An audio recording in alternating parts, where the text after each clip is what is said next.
Welcome to the Great Detectives of Old Time Radio from Boise, Idaho. This is your host, Adam Graham. In a moment, we're going to bring you this week's episode of The Big Story. But first, I do want to encourage you, if you're enjoying the podcast, please follow us using your favorite podcast software. I also want to promote our other podcast, and today I'm highlighting The Amazing World of Radio, where in honor of June Lockhart, we have a special episode that will be released tomorrow. And you can check that out, as well as last week's Thanksgiving special at amazing.greatdetectives.net. But now, from December 7th, 1947, here is The Case of the Final Curtain. Pell-Mell presents The Big Story. Morning, Mr. Wilson. Morning, ma'am. What'll it be today? I'd like a tube of toothpaste. Toothpaste, yeah. A jar of cold cream. Uh-huh. And a pound of arsenic. Arsenic? Yes. I'm afraid I'll have to ask you what it's for, ma'am. Why, surely. It's for rats.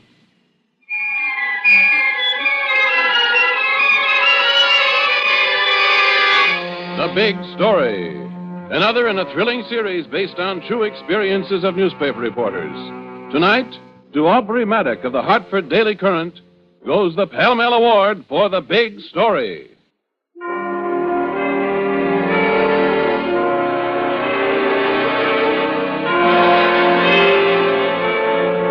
Now, the exciting and authentic story of the case of the final curtain.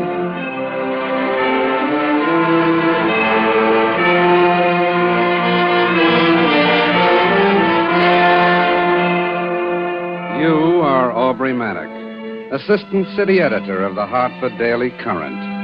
You're sitting at your desk one afternoon, idly tapping out a story and reflecting that things are pretty quiet around the offices of the Current, when suddenly... Are you a reporter? Well, yes, but... I've just got to talk to you. I've got to tell you about it. Tell me about what? I did it. It's as if I did it with my own hands, but I didn't mean to, honestly. I didn't. Didn't mean to do what? Hey, look, take it easy. I told the police, but they didn't believe me. You've got to believe me. You've just got to. I've got to talk to somebody. Now, take it easy. If I'd known what I was doing, it would have been different, but you don't until after, and then it's too late. Relax. Cigarette? Yes, please.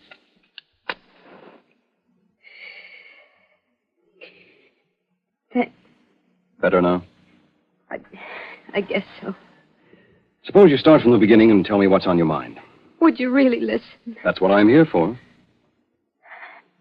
I have a tiny apartment. My father'd been visiting me for a long time. I got back home one day, and I could hear him rehearsing Shakespeare as I came down the hall. Maybe that's what started it. I hated it. He used to be an actor, and he never got over it. I opened the hall door. Is nobler in the mind to suffer the slings and arrows of outrageous fortune. Dad, I'm home. Or to take arms against a sea of troubles and by opposing end them. Hello, Lucy. Just brushing up on my diaphragm control. Die to sleep. Dad! Won't you ever forget you were an actor? Were an actor? My dear, you forget yourself. Do I? Lucy, from your tone of voice, I judge that I have overstayed my visit with you. Dad, I don't mean to be cruel, but I guess you have, in a way. I can't ever have my friends up. You're always here quoting things at them or telling them about the parts you've played, and it's just not fair. I see. Oh, Dad, I don't mean to hurt you. It's the last thing I want to do. I am expecting a letter from my producer. He should have something for me this fall. Oh, Dad. Daddy, look. When I was in Windsor last week, I stopped in to see that Mrs. Taylor for you. And who, might I ask, is that Mrs. Taylor? She runs a home in Windsor for the infirm. Surely you don't pretend to put me in that class. That's just what she calls her home. For $1,000, she takes care of you completely, gives you room and board from the day you get there until... Well, until... Until they ring down the final curtain. Is that it? Well, yes. Are you suggesting that I go to this home for the infirm, Lucy? Dad, it would be nice for you. You'd have a nice room of your own, and I know that every minute you'd had company and being taken care of. If you don't like it there, you don't have to stay. But you will like it, Dad.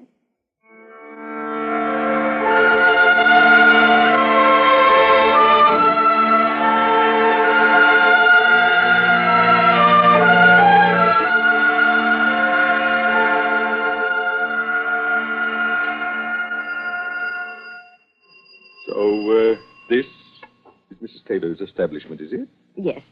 Now remember, Dad, please be charming to her. Lucy, I have played to packed crowds in a tent in Kansas. I have done my 40 weeks at the Empire Theater on Broadway. Presidents have watched me act. And you tell me I must captivate this elderly proprietress of a boarding establishment? Dad, please, here comes someone. Yes? Mrs. Taylor, I'm Lucy Wellington. Oh, of course, then. This must be your father. It is. Well, would you come in? Charming home you have here, Mrs. Taylor. Thank you. I hope you'll be happy here with us. Yes. Now, I suppose you'll want to say goodbye to your daughter, so I'll just leave you folks alone for a minute or two, and then I'll be back to get you settled. Thank you. Just make yourselves at home. Well, Dad, Lucy, do you think you'll be happy here? don't worry about me. I want you to be happy, Dad. Lucy, I can be honest with myself at times. My life is over. I've taken all my bows and curtain calls. And I'm just sitting in an empty theater, waiting for my exit cue. This is as good a place as any to wait. If you don't like it here, let me know and I'll bring you back home. Thank you. I guess I better go. Good night. Good night. Parting is such sweet sorrow that I would say good night till it be morrow. Oh, I forgot. You don't like to hear me emote. Goodbye, Lucy. Goodbye, Dad. God bless you.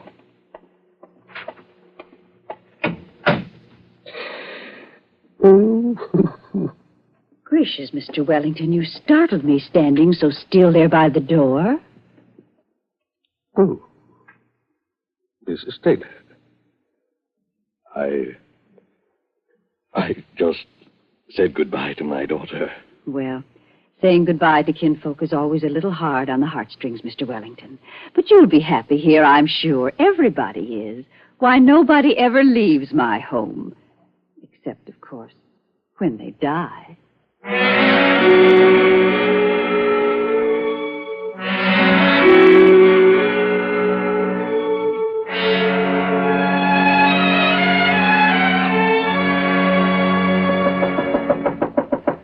Mr. Wellington. Who is it? Me, Luke Briggs.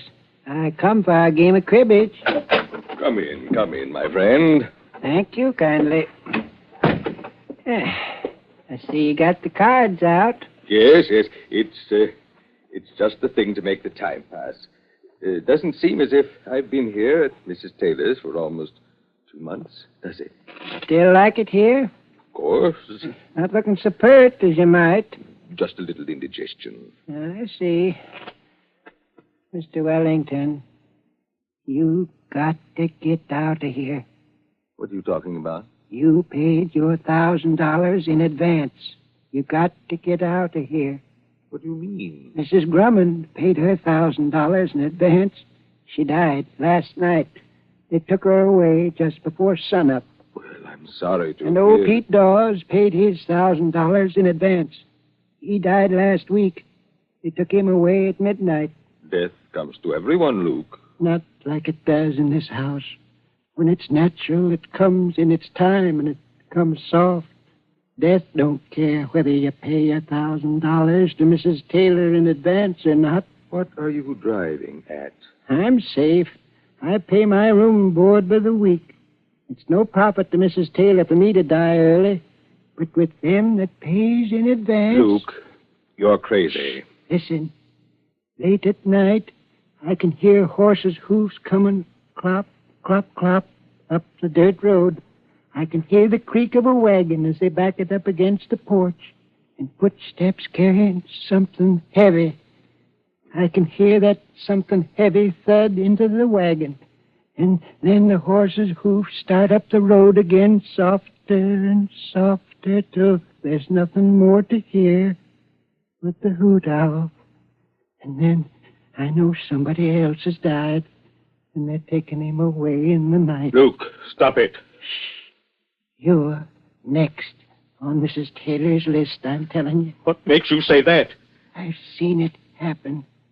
First, a special lemonade, or a particular pie made special for someone, and then a night of indigestion, and then I hear the horse's hoofs coming up the road. Stop it! Stop it! Stop it, you fool! I'm sorry. I seem to be a little upset this evening. Suppose we leave our game until tomorrow night. If that's the way you want it. Yes. Yes, I'd like to lie down for a while. I think I'd like to go to sleep.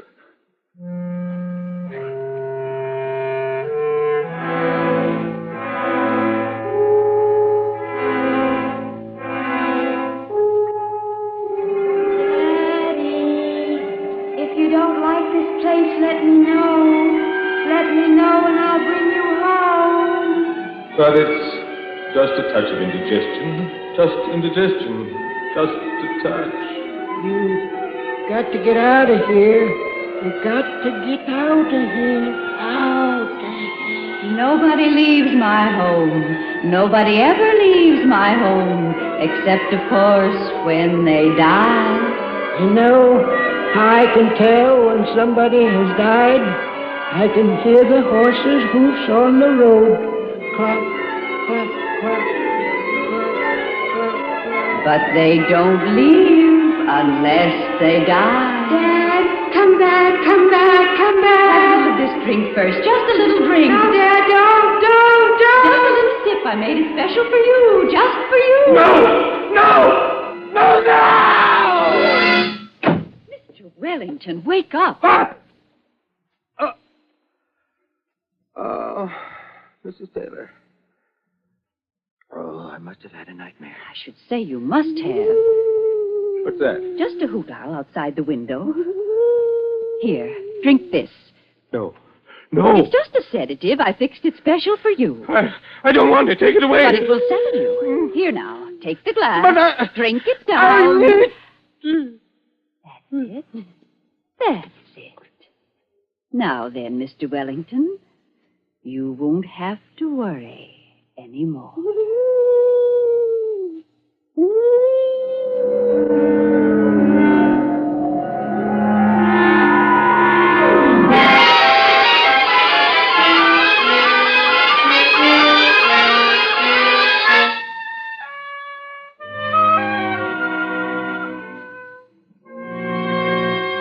Miss Wellington, this is Mrs. Taylor calling.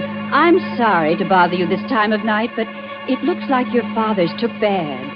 Oh, no need to come tonight, but I think you better come visit him tomorrow morning.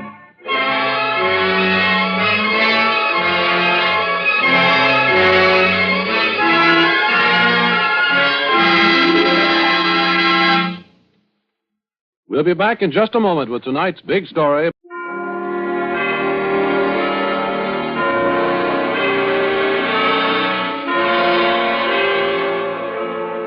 Now we return you to our narrator, Bob Sloan, and tonight's big story. You, Aubrey Maddock, assistant city editor, sit at your desk at the Hartford Daily Current and listen intently to the half-hysterical girl as she sobs out a weird and unbelievable story. Finally, she says... That's about the whole of it, Mr. Maddock. When I got to the home the next morning, Dad was dead. He died just 10 minutes after Mrs. Taylor called me. What did she give as the cause of death? Gastric ulcers. But he was poisoned. He never had a sign of any kind of ulcer. He was poisoned by that horrible woman, and I made him go there. Now, let me ask you just one question, Miss Wellington. You've outlined a very complete story of just how your father died. How do you know all these things? The last time I saw Dad at the home, he was so frightened underneath. I should have known then. I should have taken him away then, but I didn't. Now he's dead. Well, that doesn't answer my question. You told me how he died. You even told me what he dreamed. How can you possibly know all this? Well, I don't actually know it, I suppose, but it could have been something like that. It must have been something like that. Mm-hmm. Well, if so, it's the biggest, hottest lead on a story I've ever gotten. But if not, it's the most malicious, evil piece of slander I've ever heard. And as a newspaper man, I guess it's up to me to find out which it is. What are you going to do? I'm going up to Windsor to take a look around.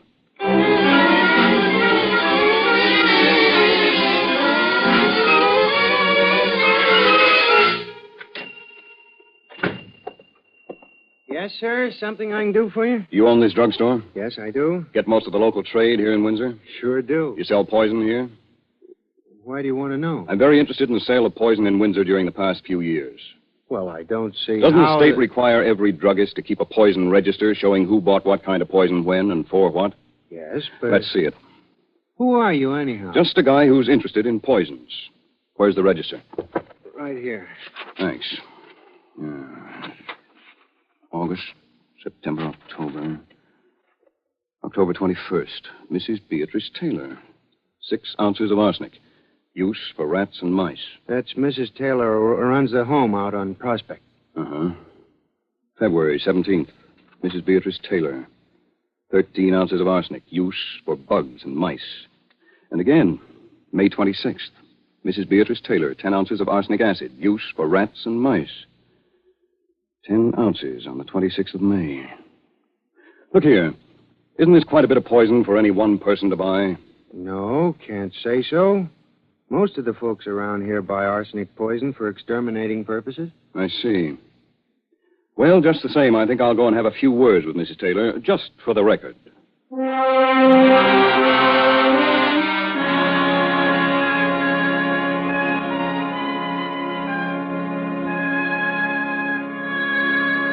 Mr. Maddock, I can't tell you how glad I am that you came. Why is that, Mrs. Taylor? Well, these rumors that one of my boarders was poisoned have naturally upset me. It's nonsense, of course, but still, talk like that hurts the reputation of a nursing home. Did you think of that when you bought the poison? What do you mean? I mean that I've been down to the local drugstore and find that you purchased pounds of arsenic, enough to poison a lot of boarders. Mercy. You don't think I bought that for anything except rats and mice, do you? What should I think? Maybe you used it for rats and mice. But Jay Wellington died of a gastric ulcer just 4 days after your last arsenic purchase. You're not serious about this. I'm very serious. Mr. Maddock, we're both intelligent folks. We can look at this whole nonsensical story intelligently. Now, if you were setting out to poison somebody, would you buy the poison at a local drugstore? Would you buy it where everybody knows you by name and where everybody knows everybody else's business? Well... Of course not. You'd steal it or get it some underhanded way if you were going to use it for murder. Now, wouldn't you? I suppose so. Of course, I've only heard Miss Wellington's side of the story. And that poor child is half out of her mind with grief and guilt because she didn't get here in time to be with her father at the end. She was terribly upset. I gather she was a mite harsh with him from time to time. That preys on her mind now that he's gone. I can understand how she feels, poor child. Lord knows I try to be forgiving. She's very bitter about you. Mr. Maddock, would you like to know why? Yes. All right, I'll tell you. She claims her father had $500 when he came to the home, and she thinks I've stolen it. Why? Because she can't find it with her father's things. Fighting over that poor soul's grave for money, too. Why, he didn't have a cent. And if he did, I'd never touch a thing that didn't belong to me. You're being very fair, Mrs. Taylor. Heaven knows I try to be. Although at times it does seem like I have more than my share of trouble. Well, I'm sorry to have added to it, Mrs. Taylor. Well, that's quite all right, Mr. Maddock. Thank you for taking the bother to drop in here. Oh, it's no bother at all, ma'am. I have another visit to pay in Windsor anyhow.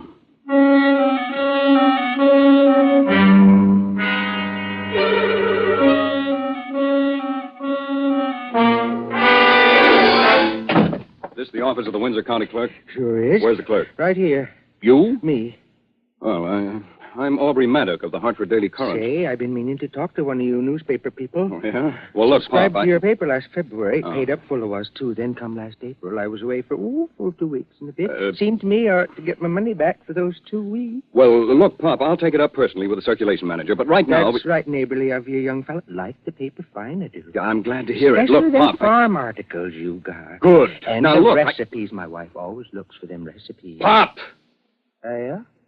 You keep the death certificates for Windsor County here? Sure do. Well, then, for the love of Pete, can I see them? What's all the shouting about? Sure you can see them.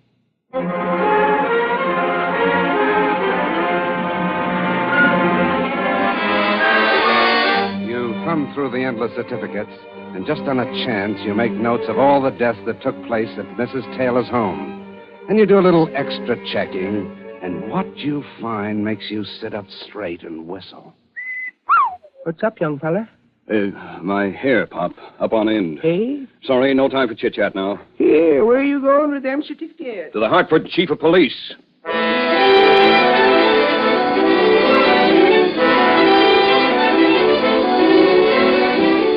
You do take the certificates to the police chief. Later.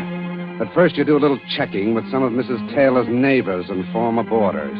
You visit the relatives of some of the deceased.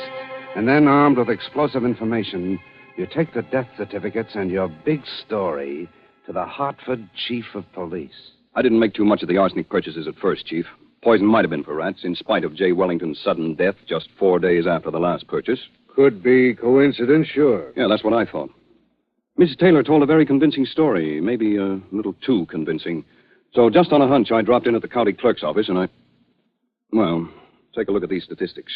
What are they? The number of deaths at the Taylor home during the past 5 years. 48, huh? 48. Not surprising. What do you mean? That's an awful lot of deaths. But, Maddock, it's a home for old people. The death rate's bound to be high. That's where you're wrong. I checked the figures on the Hartford Old People's Home just to compare. You know how much bigger the Hartford home is than Mrs. Taylor's? About 5 times as big? 6 times as big. And yet the number of deaths is the same in both homes. 48 in 5 years. How about that? Doesn't look good. It isn't. And here's another interesting point. At least 20 of the deaths Mrs. Taylor reported looked highly suspicious, and each of those 20 boarders were of the class that paid $1,000 outright for board until death.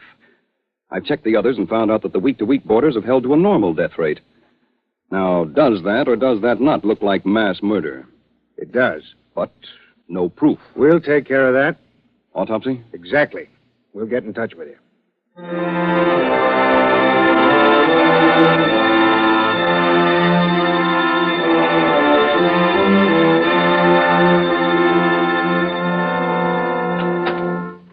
Why, Mr. Maddock. Yes, Miss Taylor.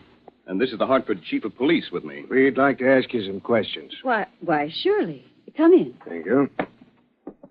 If you'll just come into the parlor. I haven't dusted yet, but making a special dessert for one of my boarders. Sit down, won't you?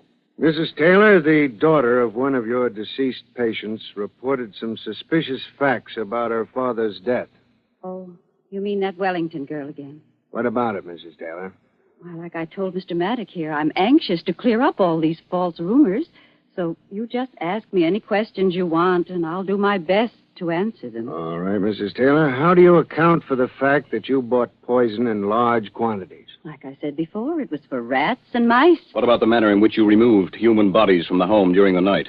Miss Wellington and others have stated that bodies were gone before their relatives arrived here. Well, I like to get the body out of the house as soon as death occurs. It disturbs the other boarders. And why was it that the highest death rate was amongst those who paid you $1,000 outright for board? I can't imagine where you got such an idea. Why were bodies shipped secretly out of the county without a permit? Why did an autopsy on J. Wellington and another one of your boarders show that both died of poison and not natural causes? An autopsy? You did an autopsy? Come along, Mrs. Taylor. I have a warrant for your arrest. You can't prove anything. That girl talked too much, but you can't prove anything. You can't really know. I was too careful. I had an answer for everything. You'll see.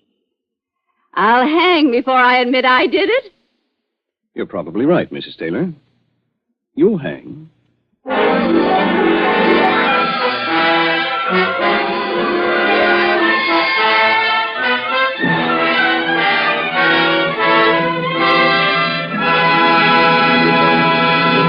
just a moment, we'll read you a telegram from Aubrey Maddock of the Hartford Daily Current with the final details of tonight's big story.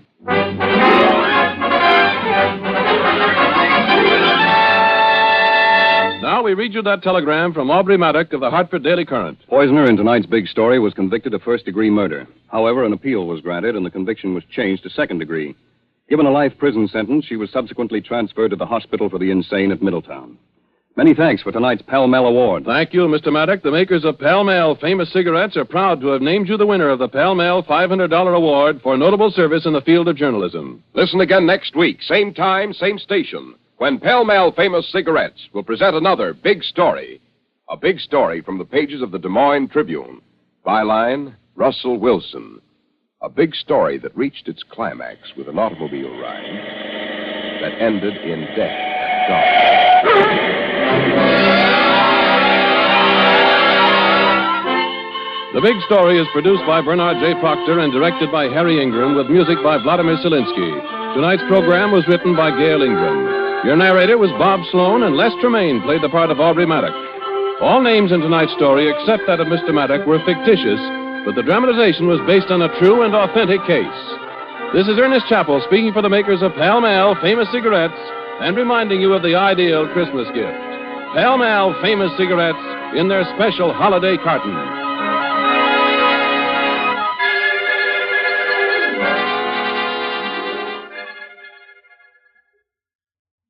This is NBC, the national broadcasting company.